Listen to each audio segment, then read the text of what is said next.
नमस्कार मित्रांनो, स्वागत आहे तुमचं आताच्या ब्रेकिंग न्यूजमध्ये। मित्रांनो, महाराष्ट्र इमारत आणि इतर बांधकाम कामगार कल्याण मंडळाच्या नोंदीमध्ये कामगारांना 5,000 रुपये दिवाळी बोनस म्हणजेच सानुग्रह अनुदान देण्याची सध्या राज्यात चर्चा आहे। बांधकाम कामगार मंत्र्यांची घोषणा केल्यानंतर मंडळानेही या निर्णयाला मंजुरी दिलेली आहे। या अनुदानाचा लाभ घेण्यासाठी नोंदणीकृत कामगाराचं बँक खातं अचूक आणि सक्रिय असणं आवश्यक आहे, कारण हा बोनस थेट खात्यात जमा होणार आहे। आचारसंहितेमुळे काही काळ बंद असलेली महामंडळाची अधिकृत वेबसाईट आता पुन्हा सुरू झाली आहे। हा बोनस केवळ महामंडळाकडे नोंदीत आणि सक्रिय असलेल्या बांधकाम कामगारांनाच मिळणार आहे। तुमचा बोनस मिळण्याची शक्यता वाढवण्यासाठी आवश्यक पात्रता निकष पूर्ण असल्याची तुम्ही खात्री करून घ्यावी। मोबाईलवरून बँक तपशील तपासण्याची अगदी सोपी प्रक्रिया आहे।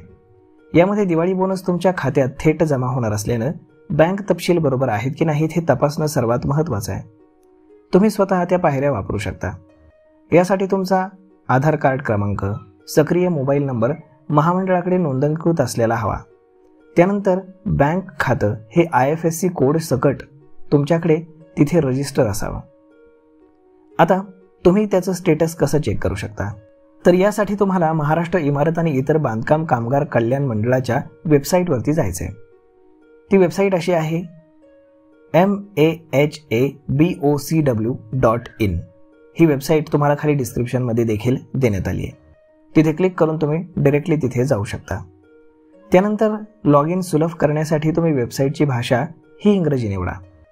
त्यानंतर वेबसाईटवरती construction worker profile log in म्हणजेच बांधकाम कामगार प्रोफाईल लॉग इन या पर्यायावरती क्लिक करा। त्यानंतर तुमचा आधार नंबर आणि मोबाईल नंबर अचूक टाकून प्रोसीड टू फॉर्म वरती क्लिक करा। त्यानंतर तुमचा जो काही नोंदणीकृत मोबाईल नंबर आहे त्यावरती वन टाइम पासवर्ड येईल, तो टाकून तुम्हाला लॉग इन करायचं आहे। लॉग इन झाल्यावरती प्रोफाईल डॅशबोर्डवरती तुम्ही बँक डिटेल्स या सेक्शनमध्ये जा। त्यानंतर प्रोफाईलमध्ये दिसणारा खाते क्रमांक आणि IFSC कोड तुमच्या पासबुकवरील माहितीशी मिळता जुळता असल्याची खात्री करून घ्या। जर तपशील चुकलेला असेल किंवा खातं निष्क्रिय असेल तर तो त्वरित तुम्ही सुधारून घ्या आणि अपडेट करा। तर अशा पद्धतीनं तुम्ही बांधकाम कामगार असाल तर तुम्हाला 5,000 रुपयांचा बोनस मिळण्यासाठी ही गोष्ट करणं अत्यंत आवश्यक आहे आणि लवकरच तुमच्या खात्यामध्ये 5,000 रुपयांचा दिवाळी बोनस हा येऊन जाईल। तर मग मित्रांनो, हा व्हिडिओ, ही माहिती तुम्हाला कशी वाटली हे तुम्ही आम्हाला कमेंट करून नक्कीच सांगा। आणि जर आवडली असेल तर आपल्या जवळच्या मित्रमंडळींसोबत देखील हा व्हिडिओ तुम्ही शेअर करायला विसरू नका। धन्यवाद।